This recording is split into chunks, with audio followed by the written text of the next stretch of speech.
Hi friends, இந்த summer ஹாலிடேஸில் வெயில் நிஜமாக தாங்கவே முடியல. அதனால தான் நாங்கள் எங்கள் ஊரில் ஃபேமஸான உப்பலமடுகு வாட்டர் ஃபால்ஸ்க்கு போனோம். இது எல்லாருக்கும் புரிகிற மாதிரி சொல்லணும்னா தடா ஃபால்ஸ் தான். இங்கே போகும்போது உள்ளே போகும்போது ஹெவன்குள்ளே நுழையிற மாதிரி தான் இருந்துச்சு. வெயிலுக்கு நிஜமாக அவ்வளோ நல்லா இருந்துச்சு. ஹாலிடேஸில் டெய்லி வீட்லேயே இருக்கிற எனக்கு இங்கே போகிறது ரொம்ப ஜாலியாகவே இருந்தது. ரொம்ப நாள் கழித்து இங்கே போகிறேன். சின்ன வயசில் நிறையா வாட்டி இங்கே போயிருக்கேன், ஆனால் இப்போ ரொம்ப நாள் கழித்து போகிறேன். இங்கே நிறையாவே தண்ணி இருக்கும். அங்கே நம்ம எவ்வளோ வேணால் என்ஜாய் பண்ணலாம். என்ட்ரி டிக்கெட்ஸ் மட்டும் வாங்கிட்டோன்னா உள்ளே போய் எவ்வளோ வேணால் என்ஜாய் பண்ணலாம். நான் என்னோடய ஃபேமிலி எல்லாருமே ரொம்ப ஜாலியாகவே என்ஜாய் பண்ணோம்.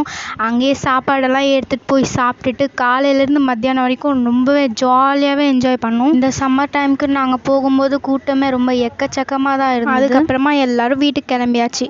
நீங்களும் இந்த மாதிரி இடத்துக்கு போயிருக்கீங்கன்னா லைக் போட்டு சப்ஸ்கிரைப் பண்ணிடுங்க. Bye guys.